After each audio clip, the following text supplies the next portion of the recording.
ತಿಕ್ಕಾಟಾಗ್ಯದ.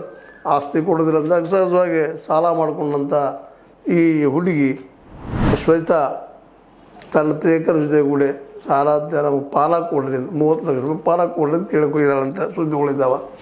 ಅದಕ್ಕೆ ಅಲ್ಲಿ ತಿಕ್ಕಾಟಾಗ್ಯದ. ಕೊನೆಗೆ ಅವನ್ನ ಅಪ್ಪನ ಚಾಗುಣದಿರದ ಅವರಿಬ್ಬರು ಬಾಯಿ ಮಾಡೋ ಮುಂದೆ ತಂಗಿ ಬಂದ ಸುಪ್ರಿಯ ಕೊಲೆ ಮಾಡಿ ಹೋಗ್ತಾರೆ ಹೆಣ್ಮಗಳು.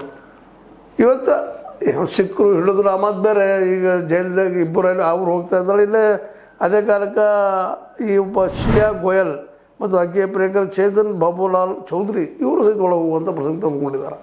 ಇವೆರಡು ಘಟನೆಗಳನ್ನ ಯಾಕೆ ಒಂದು ರೆಫರ್ ಮಾಡಿ ನಾನು ನೋಡ್ತಾ ಇದ್ದೀನಪ್ಪ ಅಂತಂದ್ರೆ ಇವತ್ತು ಇಲ್ಲಿ ಯಾರ್ಯಾರು ತಪ್ಪುಗಳು ಅಂತ. ಯಾಕಂದ್ರೆ ಒಂದದ್ದು ಇಲ್ಲಿ ಭಾವಿಪತಿನ ಮದುವೆ ಆಗಿಲ್ಲ, ಫಿಕ್ಸ್ ಆಗ್ಯದ ಮದುವೆದು. ಆ ಫಿಕ್ಸ್ ಆದ ಮದುವೆ ಗಂಡ ಬಿಡ್ಬೋದಾಗಿತ್ತು ಹುಡುಗಿ ಮನಸ್ಸು ಮಾಡಿದರೆ. ಇಲ್ಲ ತನಗೆ ಬೇಕಂತ ಜೊತೆ ಹೋಗ್ಬೋದಾಗಿತ್ತು, ಅಲ್ಲಿ ಹೋಗಲಿಲ್ಲ. ಅಟ್ಲೀಸ್ಟ್ ತಂದೆ ತಾಯಿ ಆದರೂ ಕೇಳ್ಕೊಂಡೆ ಇದು ಹೌದಪ್ಪ ಇದು ಮಾಡಿ ಸರಿ ತಪ್ಪು ಅಂತ ಕೇಳ್ಬೇಕಾಯ್ತು, ಅದನ್ನೂ ಮಾಡಲಿಲ್ಲ. ಹೀಗಾಗಿ ಅದನ್ನು ದುರಂತ ಹೋಗ್ಬಿಡ್ತದೆ. ಪಾಪ ಹುಡುಗ 26 ವರ್ಷ ಚೇತನ ಇದ್ದಂತವ ಬಲಿಯಾಗಿ ಹೋಗ್ಬಿಡ್ತಾನೆ ಇವರಿಬ್ಬರದ್ದು. ಇದಕ್ಕೆ ಯಾರೋ ಮಾಡಿದ್ದಪ್ಪ, ಯಾರೋ ಶಿಕ್ಷೆ ಏನು ನಡೆದ್ರು ಗೊತ್ತಿಲ್ಲ. ಈಗ ಇನ್ನೂ ಎನ್ಕ್ವೈರಿ ಆಗುವಂಥದ್ದು.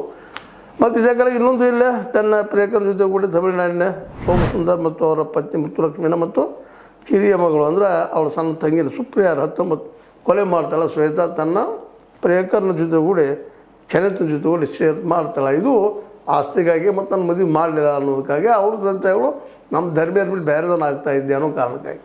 ಇವೆರಡೂ ನೋಡಿದಾಗ ಸಾಮ್ಯತೆಗಳು ಏನಿದ್ದಾವಪ್ಪ ಹೇಳಿರ್ತಂದ್ರೆ ಎರಡೂ ಕಡೆಯೂ ಏನಪ್ಪ ಅಂತಂದ್ರೆ ಪ್ರೀತಿ ಮುಖ್ಯ ಕೆಲಸ ಮಾಡ್ಲಿಕ್ಕತ್ತದ. ಅದೇ ಕಾಲಕ್ಕೆ ಹಣನೂ ಮುಖ್ಯ ಕೆಲಸ ಮಾಡ್ತದೆ. ಮಾರ್ಕ್ಸಿನ ಭಾಳ ಸಲ ನಾನು ಪುಸ್ತಕ ಇರ್ತೀನಿ ನಾವು. ಈ ದೇಶದ ಅನೇಕ ಸಮಸ್ಯೆಗಳಿಗೆ ನಮ್ಮ ಬಡತನಕ್ಕೆ ಮಧ್ಯದಕ್ಕೂ ಮಾರ್ಕ್ಸ್ ಹೇಳಿದಂಥ ಮಾತುಗಳು ಸತ್ಯ ಅನಿಸ್ತದೆ.